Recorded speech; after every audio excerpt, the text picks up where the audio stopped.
Je veux vivre pleinement de mon activité. Je veux être libre. Je veux vivre en abondance. Je veux me sentir légitime. Je veux aider un maximum de personnes. Je veux apporter du bien-être au plus grand nombre.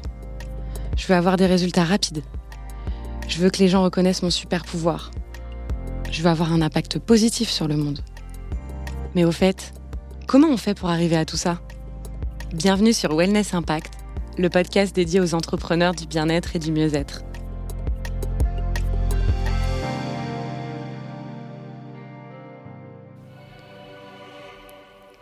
La seconde édition du Sommet des professionnels du bien-être mieux-être est lancée.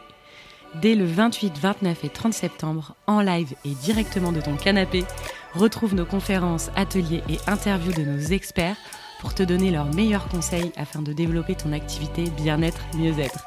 Retrouvez toutes les infos sur copleny.fr. Hâte de vous y retrouver.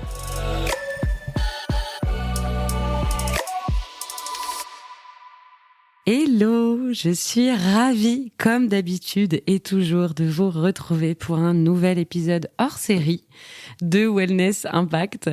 Alors aujourd'hui, c'est un événement un peu particulier que je vous propose et un épisode particulier aussi que je vous propose puisque dans la série hors série, eh bien, j'ai envie de fêter les 4 ans de Copleny et pour ce faire, je vais répondre à une dizaine de questions qu'on me pose tout le temps, mais vraiment tout le temps, et dans lequel j'ai envie de vous apporter des éléments, mais aussi des conseils, mon expérience et tout ça.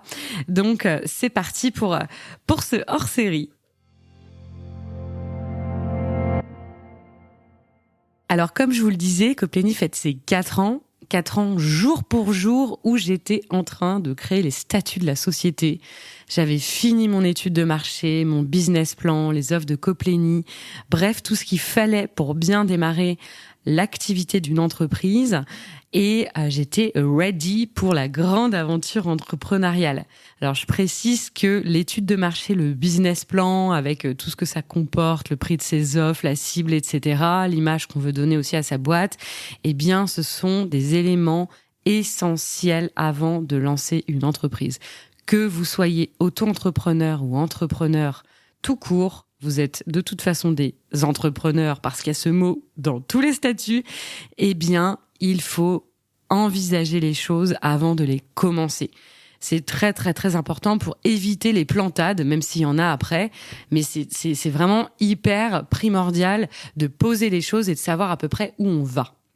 Alors, quand j'ai lancé Copleny, je vous avoue que j'étais pas du tout stressée à ce moment-là, j'étais dans l'euphorie, j'étais carrément excitée par le projet et l'idée de mener ma barque comme je le voulais. J'avoue que j'avais un gros esprit revanchard sur la vie à ce moment-là aussi. D'ailleurs, j'en parle dans l'épisode 0 du podcast. Donc, en fait, j'étais hyper active, emballée à l'idée d'appuyer sur on du projet, notamment le site internet. Et donc, j'étais pas vraiment stressée. Bon, à part mes proches, peu croyaient en ma capacité à développer une entreprise pérenne. J'avais souvent été sabotée dans mes jobs, rabaissée parfois même, harcelée aussi, jalousée à certains moments et pas vraiment prise au sérieux à d'autres moments. Ça aussi, j'en parle dans l'épisode hors série numéro 1 et aussi dans l'épisode 0 si vous voulez en savoir plus là-dessus. Mais en tout cas, voilà, le tableau d'un point de vue entrepreneurial, il n'était pas très gratifiant. J'avais peu de soutien de ce côté-là, mais en tout cas, mes proches, eux, étaient bien là pour moi et j'ai envie de dire, c'est l'essentiel. Mais j'avais quand même ce côté revancharde, je l'avoue et je l'assume. Et j'ai envie de dire que 4 ans plus tard, personne y croyait et plus que jamais, Copleny existe et existera encore des années. En tout cas, je me le souhaite et je nous le souhaite à l'équipe et à moi. Donc, on continue cette merveilleuse et grande aventure de l'entrepreneuriat. Alors, on va dire que ma revanche, je l'ai eue. C'est vraiment une fierté. C'est pas ma plus grande fierté. Ma plus grande fierté, c'est d'avoir constitué une équipe de 10 personnes aujourd'hui qui travaillent en étroite collaboration avec moi. Ma fierté, c'est d'avoir réduit mon temps de travail de 60 heures à plutôt 30 ou 35 heures par semaine. Ma fierté, c'est aussi d'avoir pu accompagner avec mon équipe plus de 500 entrepreneurs du bien-être et du mieux-être à développer leurs projets, développer leur activité et booster leurs rendez-vous ou leurs ventes de manière générale. Ma fierté, c'est d'avoir pu aussi créer un vrai écosystème autour de Coplénie, ainsi qu'une marque qui est sérieuse, reconnue et de qualité dans le secteur, dans l'écosystème de Coplénie, aussi bien au niveau des entreprises, mais aussi au niveau des écoles, des syndicats, des fédérations, ou voire même des acteurs en général de ce secteur-là. Donc ça aussi, c'est une grande fierté. On m'a fait confiance et franchement, je suis trop contente pour ça. Donc, un grand merci à tous ceux et à toutes celles qui me soutiennent depuis le départ ou qui ont rejoint cette aventure plus tard, qui ont pu aussi me soutenir à certains moments. Donc là, je pense à énormément de personnes. Donc, ils se reconnaîtront. Je pense à Lani, je pense à Leslie, je pense à Roxane, je pense à Alexia, je pense à Anthony, qui ont été mes coachs pendant cette folle aventure entrepreneuriale et qui le sont toujours d'ailleurs à certains moments en fonction de mes besoins. Mais je pense aussi à mon équipe, à ceux et celles qui ont transité par Coplénie, notamment Emmanuel, Aurélia, Marie, Cédric et bien d'autres. Mais en tout cas, voilà, je vais pas citer tout le monde, mais vous vous reconnaîtrez, j'en suis persuadée. Donc, 1000 fois merci pour ce que vous avez fait pour moi, parce qu'aujourd'hui, j'en serais pas là 4 ans plus tard. C'est important de le notifier. C'est un travail d'équipe. Je suis pas toute seule à imaginer tout ça. Donc, merci beaucoup pour tout ça. Alors, comme je vous le disais, aujourd'hui, j'ai décidé de répondre aux questions qu'on me pose très souvent. J'en ai sélectionné 10 et 10 questions qui peut-être vont vous aider vous aussi dans votre cheminement entrepreneurial si vous n'êtes pas encore entrepreneur, ou actuellement si vous l'êtes, eh bien peut-être que ça vous donnera quelques pistes de réflexion.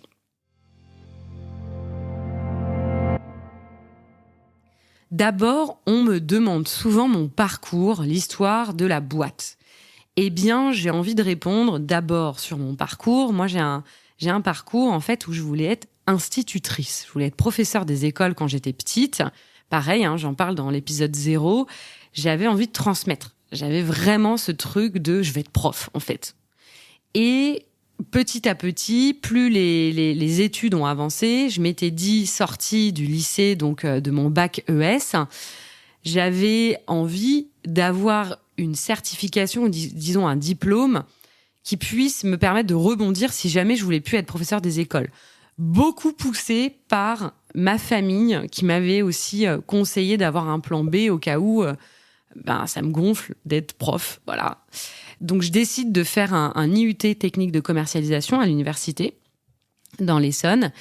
Et en fait, je m'éclate, je découvre le code de la communication, je découvre le marketing, je découvre tous les métiers tertiaires, je découvre ce que c'est d'avoir une entreprise, quels sont les métiers qu'il faut avoir, etc. Enfin, voilà, je m'éclate en fait dans cette formation. Je rencontre des gens aussi exceptionnels qui sont mes amis d'ailleurs aujourd'hui aussi. Big up à certains qui écouteront ce podcast. Et ensuite, la voie royale de cette IUT que j'ai pu faire, eh bien, c'était une école de commerce. Alors moi, je me suis réveillée un peu à la dernière minute pour passer les concours. Je les ai eus, avec des notes très, très plus que moyennes. Et je rentre dans une école de commerce parisienne avec un avantage, c'est que le tissu associatif de cette école de commerce, était très, très, très fort. Et on avait la possibilité d'intégrer une association étudiante pour avoir des sous et donc réaliser des budgets. Donc, le côté entrepreneurial, déjà, tapait un peu à ma porte. Et puis, en deuxième année, puisque j'ai passé 3 ans là-bas après, pour mon Master 2, j'étais en filière entrepreneurial track. D'ailleurs, gros big up encore à mes potes de cette école de commerce qui étaient avec moi et on s'est bien marré et on a appris plein de trucs. Voilà, on a beaucoup appris à faire la fête, on va pas se mentir, mais on a aussi beaucoup appris ce qu'étaient les compétences nécessaires pour être entrepreneur et surtout pour avoir un métier demain qui ait du sens et qui ait des responsabilités dans le milieu de l'entreprise. Donc, j'ai choisi en fait une filière en Master 2 qui était les industries créatives, le management et le marketing des industries créatives, donc tout ce qui était musique, audiovisuel, culturel, etc. Et je m'épanouissais bien là-dedans parce que j'avais une petite idée, c'était aussi que je voulais travailler dans la musique. Bref, j'avais des idées de ouf, donc c'était en train de bouillonner dans ma tête. Mais voilà, je voulais travailler dans la musique, je voulais travailler dans l'événementiel, j'adorais organiser des événements, etc. On m'appelle la régisseuse, je le dis souvent. Donc voilà, j'étais là-dedans et la com me plaisait particulièrement comme domaine. Donc je me suis tournée vers des boîtes qui avaient ce penchant-là et qui cherchaient surtout des chargés de com, marketing, communication, etc. Donc c'est là-dedans que j'ai évolué. J'ai eu des grosses périodes aussi de chômage où j'ai pu me remettre en question, mais qu'est-ce que je veux vraiment faire, etc. Enfin bon, voilà. Et ma dernière entreprise, bon, j'avoue que dans les boîtes, déjà, j'avais du répondant. J'étais toujours en train de l'ouvrir, je me laissais pas forcément toujours faire. Et quand je faisais des boulettes, je le prenais à cœur énormément, parce que oui, j'ai fait des boulettes, comme tout le monde, notamment au niveau de l'orthographe. Parfois, vous pouvez voir des posts... Et je peux vous dire que ça, c'est un sacré honte, en fait, pour moi, mais j'y travaille. Ne vous inquiétez pas, j'y travaille. Je connais ma langue française qui m'est très chère. Je travaille à moins faire de fautes d'orthographe. Heureusement que mes potes sont là, d'ailleurs, et ma famille, pour me dire quand je fais des fautes. Mais bref, je m'égare. Donc, je rentre dans une nouvelle start-up. Donc, moi, j'aimais bien les TPE, les PME, etc. Enfin, vraiment, les structures à taille humaine. Et parce que j'aimais, en fait, entreprendre. J'aimais la créativité, etc. Ce qu'on m'a pas forcément donné comme opportunité parce que j'avais des fondateurs qui, comme moi aujourd'hui, avaient des stratégies, avaient souvent des investisseurs, et donc j'avais pas libre cours à mon imagination non plus. Et puis on va pas se mentir, en tout cas la dernière entreprise que j'ai eue, j'avais pas forcément toujours des idées pour développer parce que je n'étais pas forcément inspirée tout le temps par le propos et la mission de l'entreprise. Donc en fait, on a décidé d'une rupture conventionnelle et en fait, au même moment, c'est à ce moment-là que l'idée de Copénie a germé parce que j'avais des amis et de la famille qui travaillent dans le secteur du bien-être, qui se sont reconvertis, ou de l'impact aussi d'ailleurs, et donc qui m'ont demandé de l'aide sur la partie communication, marketing, pour se faire connaître, pour développer leur visibilité et donc acquérir des clients. Et c'est à ce moment-là que moi, je me suis dit, mais carrément, en fait... ce que j'ai fait avec vous à titre amical, ça me plaît, ça a du sens, et parce qu'aussi les pratiques du bien-être, mieux-être, c'était des choses qui me parlaient, c'était des pratiques que je faisais moi, pour moi, en fait. J'avais testé plein de choses. Donc voilà. Et c'est comme ça qu'a émergé Coplénie. On me demande aussi beaucoup pourquoi le nom de Coplénie. Eh bien, en fait, j'ai brainstormé des heures avec mes potes, avec moi-même, toute seule aussi, avec ma famille. Je voulais... Parce qu'en fait, ce truc du nom, on va dire que c'est un truc auquel on pense tout de suite quand on a une boîte, parce que je pense qu'il y a un peu un truc égotique de je veux un nom à la boîte que je suis en train de créer, et donc j'ai envie qu'elle ait une image qui soit jolie, etc. Et donc le nom, en fait, c'est très très très important. J'ai même des potes, la première chose qu'ils ont fait quand ils ont créé leur numéro de sirette et leur nom, ils ont commandé des mugs avec leur logo, des stylos, etc. Ils ont dépensé un fric monstre dans des goodies qui servent à rien, juste parce qu'ils avaient envie d'avoir le nom de leur société sur un objet, quoi. Donc voilà, bref. Et donc Coplénie, ça veut dire collectif et plénitude. Donc c'est apparu, c'est le nom d'une de mes meilleures amies qui me l'a dit. On parlait de contraction de nom, et donc j'aimais bien le côté collaboratif, collectif, et le côté bien-être, mieux-être, et d'apporter du soutien aux entrepreneurs du bien-être, mieux-être, par ce côté plénitude. Et donc cette contraction est apparue tout de suite, ainsi que les valeurs de Coplénie qui aujourd'hui me sont plus que chères, parce que c'est des valeurs que moi-même je partage au quotidien aux personnes qu'on accompagne, mais aussi dans ma manière d'être et dans la manière dont j'ai envie de mener la barque de cette jolie entreprise qui est aujourd'hui Coplénie. Donc aujourd'hui, les valeurs de Coplénie, pour vraiment, je les ai bossées, les valeurs. J'en parle beaucoup avec des invités, des podcasts, notamment dans des épisodes qui sont dédiés à ça. Je me souviens de l'épisode, vous les écouterez, il y en a un peu partout des valeurs. Je vais pas les nommer parce on parle tout le temps de valeurs, en fait, quand j'enregistre des podcasts. Et nous, chez Coplénie, on a 7 valeurs qui me sont chères, à savoir l'authenticité. Donc, on agit vraiment avec sincérité, on parle vrai, sans langue de bois, avec discernement aussi et intégrité. Et ça, c'est des valeurs qui sont très, très chères à ma personnalité, mais aussi à mon équipe. On a l'audace. Donc la créativité, l'agilité, le dynamisme, la proximité. On est très, très, très proche aujourd'hui de nos clients et c'est quelque chose de primordial pour moi, qu'on cultive une relation de qualité et personnalisée, même de confiance avec les pros qu'on accompagne. Le professionnalisme est une valeur fondamentale également parce que moi, j'ai envie que notre équipe, elle soit compétente, efficace et responsable, qu'elle s'investisse vraiment pleinement dans ce qu'on met en œuvre pour les autres et qu'on s'améliore constamment, en fait, pour apporter vraiment de la matière et de la valeur ajoutée aux entrepreneurs. La confiance. Donc la confiance, je mets aussi l'intégrité, la fiabilité et la confidentialité qui est assurée par chaque membre de l'équipe. L'écoute empathique. Alors l'écoute empathique, c'est un espace d'écoute qui est favorisé en respectant la liberté d'expression, en respectant les différences, en respectant les émotions, le sans-jugement, au rythme de chacun. Ça, l'écoute, c'est empathique, j'insiste. C'est peut-être même la valeur de Coplenny. Et puis enfin, le partage. Le partage qui sont bien sûr les échanges, les rencontres qu'on peut faire, que je peux faire et organiser d'ailleurs notamment dans le cadre du sommet des professionnels du bien-être mieux-être qui arrive fin septembre. Si vous avez loupé l'info, eh bien c'est ça, c'est le partage. Je mets à disposition l'image de Coplenny et d'ailleurs je vais y venir dans une prochaine question, à disposition de tous les acteurs ou en tout cas d'une partie des acteurs de ce monde du bien-être, mieux-être et de l'impact. Comment j'ai fait pour créer une marque reconnue, justement, dans le secteur du bien-être, mieux-être et de l'impact ? Eh bien, comment j'ai fait ? Ça prend du temps, hein. Ça prend beaucoup, beaucoup de temps, d'énergie et de patience. Je dirais même de résilience. J'ai d'abord travaillé l'image visuelle parce qu'à mon sens, c'était important. Et puis, je viens encore une fois du monde de la com, vous l'avez bien compris. Donc, c'était important pour moi que tout soit hyper structuré, organisé et visuellement joli, enfin en tout cas de mon prisme.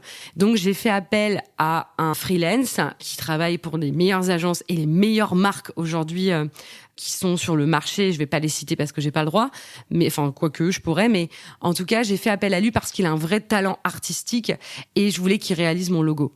Donc, c'est lui qui a réalisé le logo de Coplenny, les couleurs, donc l'identité visuelle, la charte graphique. Donc ça, c'était la première chose que j'ai travaillé, en fait. Puis ensuite, tout le calendrier éditorial, la ligne éditoriale qui m'est venue, donc le ton des articles, est-ce qu'on tutoie, est-ce qu'on vous voit, etc. Ça, c'était quelque chose de primordial aussi pour moi. Et puis ensuite, j'ai fait appel à des freelances, à des agences qui ont permis de faire connaître Coplenny. Des freelances sur le référencement naturel, sur les relations presse, sur le marketing digital. Enfin, je suis passée par de la création de contenu aussi. Je suis passée par plein d'intermédiaires ou disons de prestataires qui ont aidé à mettre le socle, en fait, le ciment de cette visibilité. Et le ciment de cette visibilité, ça passe par, comme je le disais, le référencement, mais ça passe aussi par utiliser les bons mots, donc le bon vocabulaire, le bon ton de communication, les bons réseaux sociaux, la bonne cible. Eh bien, tout ça, c'est ce qui constitue aujourd'hui qu'on est identifié pour faire ce qu'on fait. Et puis après, j'ai, dans le même temps, été chercher des partenaires pour constituer cet écosystème et donc faire connaître Coplenny. J'ai commencé, je fais un petit big up aussi à Alexandra Atalodziti, qui a été la première personne, donc présidente du SPN, donc syndicat professionnel des naturopathes, et bien d'autres choses, qui m'a fait confiance alors que j'étais jeune boîte. C'était une jeune boîte, j'étais jeune entrepreneur et elle m'a fait confiance et on est toujours partenaires 4 ans plus tard. Et de fil en aiguille, j'ai pu constituer comme ça des partenariats de visibilité et aussi de commissionnement entre nous si on s'apportait des clients, etc. Donc ça a beaucoup aidé aussi Coplenny à se faire connaître et à acquérir une légitimité.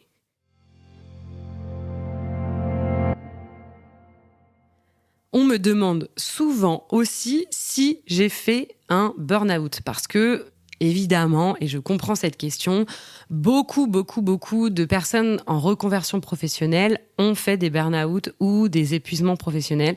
Et donc, légitimement, ils me posent la question de « Et toi, est-ce que ça t'est arrivé ?»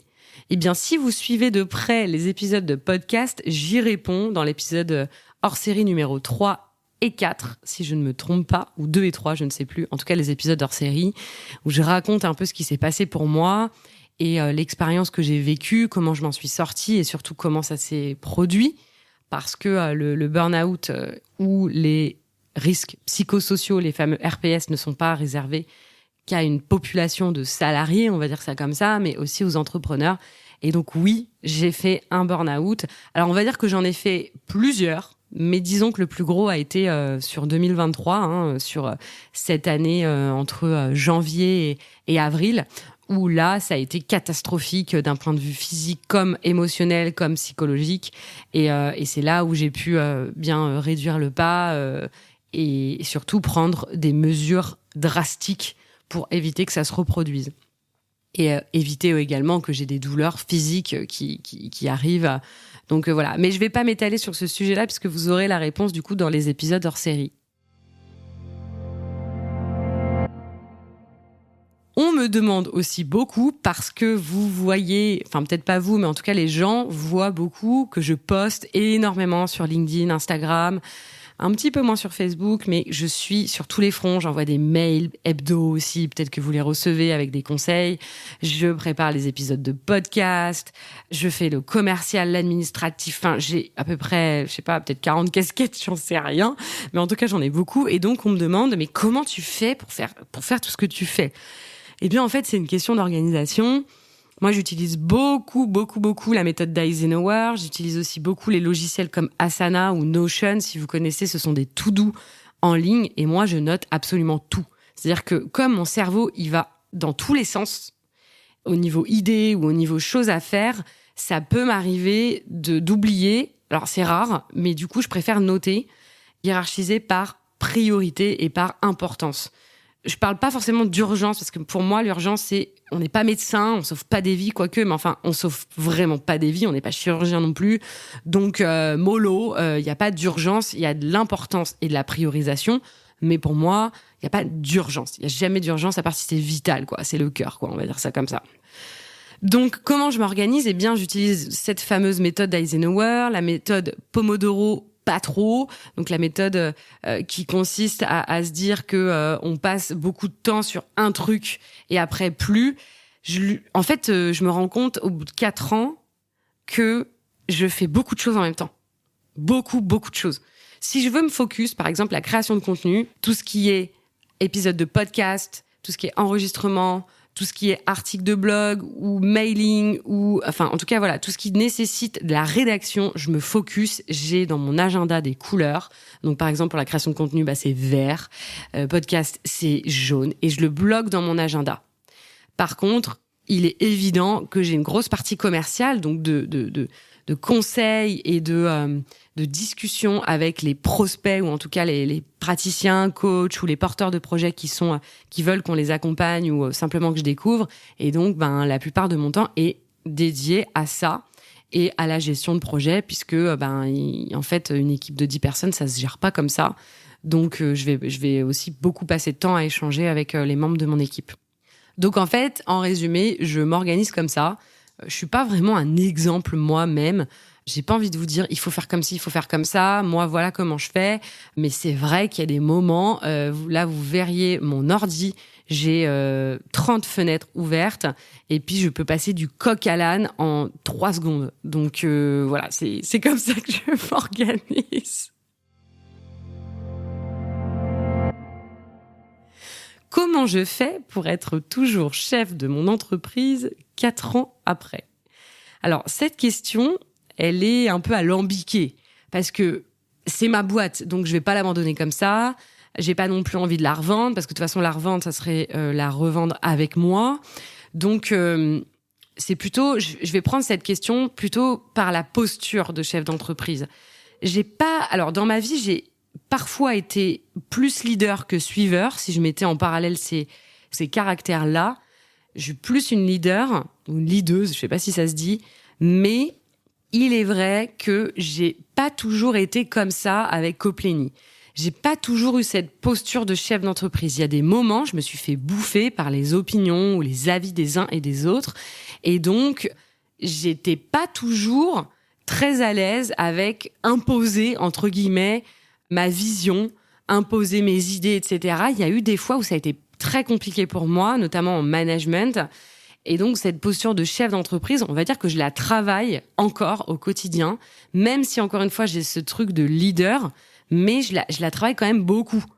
Et pour ça, je me fais des exercices ou je fais appel à mes coachs aussi, qui vont me dire attends, là tu peux plutôt dire ça comme ça ou faire ça comme ça. Audrey, une de mes fidèles collaboratrices, est aussi coach et donc souvent elle me donne des conseils pour ça.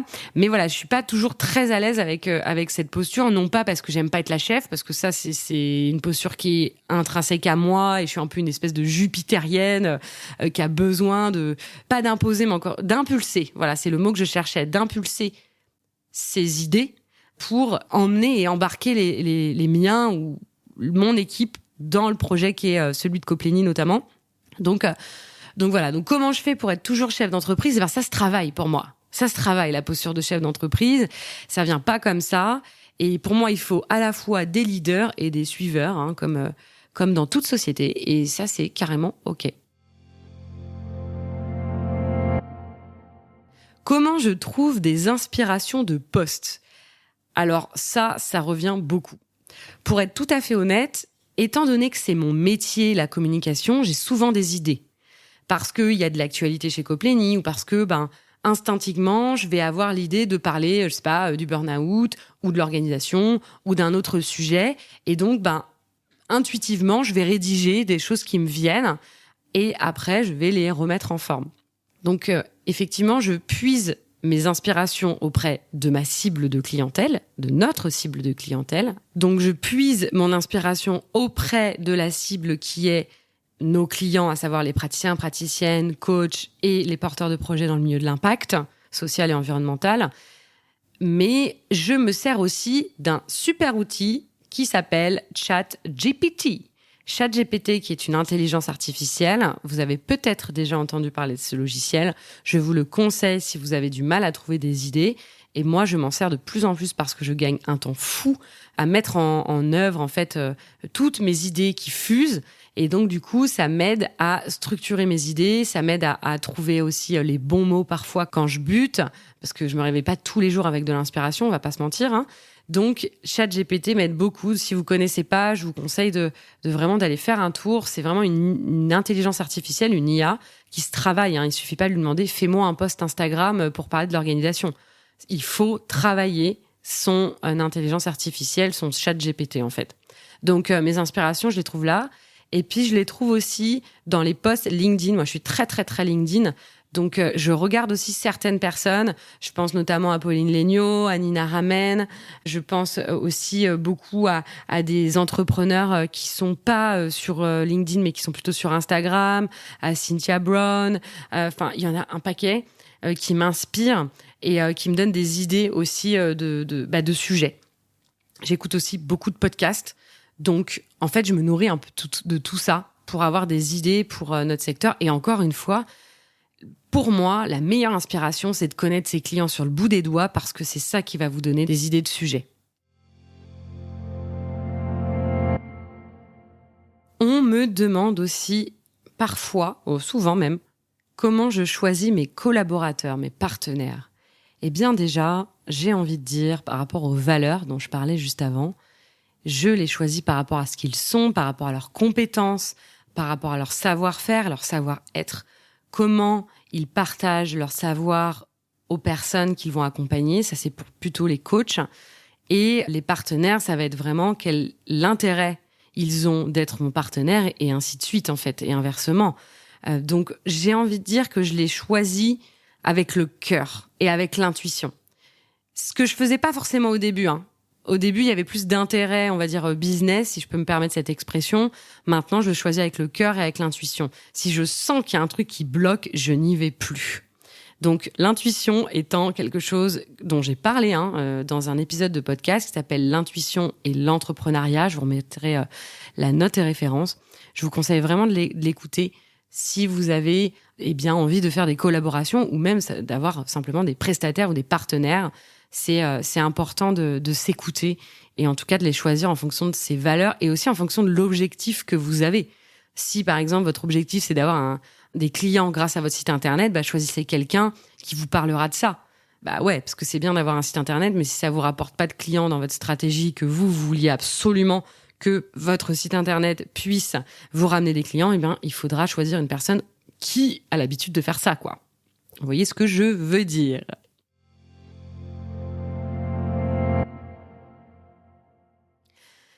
Est-ce que j'ai essuyé des échecs ou des bides? C'est la 9e question avant l'avant-dernière question. Eh bien oui, chers auditeurs et auditrices, je ne suis pas parfaite, je ne suis pas encore la personne qui n'a jamais eu d'échecs et de bides, et j'en aurai encore. Ça fait partie du jeu des entrepreneurs. Même Steve Jobs a eu si je prends les plus gros, ou Mark Zuckerberg, enfin bref, vous avez compris, ont eu des échecs. Je pense notamment à Elon Musk. Elon Musk, il n'a pas fait une fusée du premier coup, elle a volé. Non, il y a eu des problèmes, il a dû réinvestir un paquet de sous. Enfin bon, voilà, c'est un exemple, évidemment. Donc oui, j'ai essuyé des échecs. Oui, j'ai tenté. Pour tout vous dire, je suis à mon 4e business model. Donc ce qu'on appelle le business model, ce sont les offres proposées avec la cible, comment en gros on gagne de l'argent dans une entreprise. Eh bien, je l'ai changé 4 fois. 4 fois parce que j'ai testé, j'ai expérimenté, il y a des choses qui n'ont pas été bien reçues, et pour le coup, j'ai voulu à chaque fois aller jusqu'au bout, me dire bah ok, je tente, test and learn, cette méthode, toujours valable dans tous les sens et pour tout, c'est-à-dire on teste, on apprend de nos erreurs et on évite de les reproduire parce qu'on change la formule ou parce qu'on change aussi les mots. Ça, c'est pareil. C'est un épisode hors série de la Wellness Impact Academy, les coulisses de la Wellness Impact Academy, où je parle de ça. Donc, vous avez beaucoup d'épisodes à écouter avec toutes les références que je vous donne. Donc voilà, oui, j'ai eu des bides. Oui, j'ai eu des échecs. Mais la vérité, c'est que 4 ans plus tard, la boîte est toujours là et elle est rentable, elle fait du chiffre d'affaires, elle permet à une dizaine de personnes d'avoir un revenu ou disons un revenu partiel, disons, voilà. Moi, elle me permet de vivre, donc c'est quand même le principal. Donc les échecs, moi, je dis jamais que c'est des échecs d'ailleurs, je dis toujours que c'est des expériences qui me permettent aujourd'hui d'en arriver là où on en est, quoi.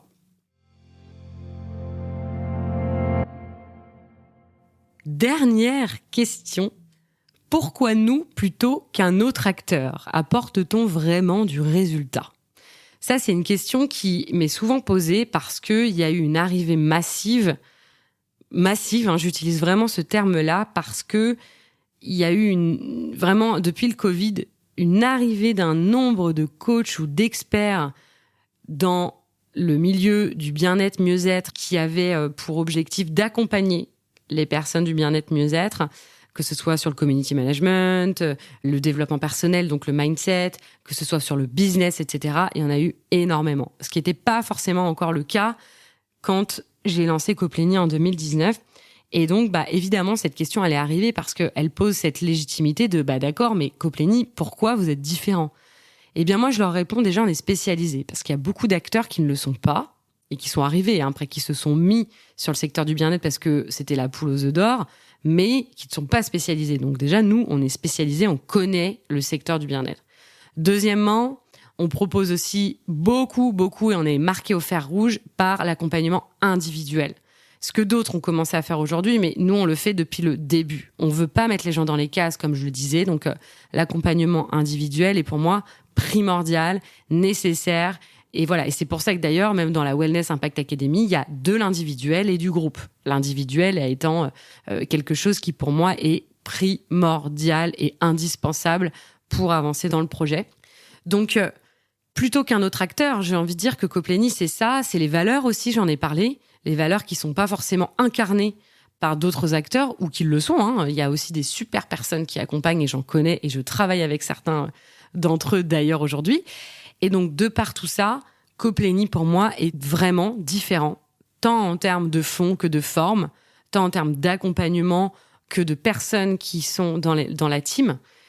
Donc, pour moi, Coplenny, oui, est différent des autres acteurs que vous pouvez voir sur le marché, et de par aussi l'écosystème qui a été créé autour de la boîte. Apporte-t-on donc du résultat? J'ai envie de dire oui, c'est ce que je réponds tout le temps. Alors nous, on n'est pas des magiciens, donc on va pas vous dire, on ne dit jamais « je vais te faire gagner 45 000 € par an, je vais te faire doubler ton chiffre d'affaires ». C'est pas notre truc. J'ai jamais voulu qu'on parle comme ça parce que pour moi, c'est des paroles en l'air, parce que c'est l'entrepreneur du bien-être qui doit prendre ses responsabilités et qui doit passer à l'action. On aura beau lui dire tout ce qu'on veut, c'est indispensable à un moment donné de passer à l'action. C'est comme vous, quand vous avez un consulté, donc un client en face de vous, eh bien, si vous passez pas à l'action, enfin, si la personne ne passe pas à l'action, il va rien se passer et vos séances de sophrologie, de naturopathie, etc., n'y feront rien si la personne, elle est à moitié motivée et prend pas ses responsabilités finalement. Donc oui, on apporte du résultat en termes de savoir-faire, de savoir-être, de mindset, de compétences aussi entrepreneuriales. On apporte des résultats. Il y a des clients qui ont doublé leur chiffre d'affaires. Mais je vais pas l'exposer comme ça parce que pour moi, ce qui compte, c'est que l'entrepreneur se sente bien avec ce qu'il fait et avec ce qu'il est. Voilà un petit peu.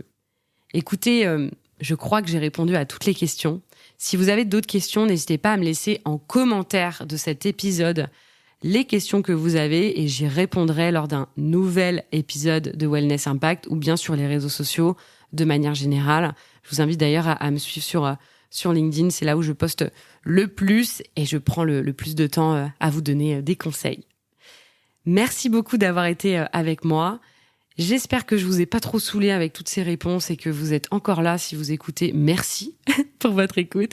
Et je vous dis à très vite pour un nouvel épisode de Wellness Impact ou bien lors du sommet qui arrive à grands pas les 28, 29 et 30 septembre. Ça va être trop cool. À bientôt! Merci d'avoir écouté cet épisode. J'espère qu'il saura t'aider et t'éclairer. N'hésite pas à le diffuser à un maximum de personnes. Et n'oublie pas de t'abonner sur mon compte Instagram léa.misspoulet. À bientôt!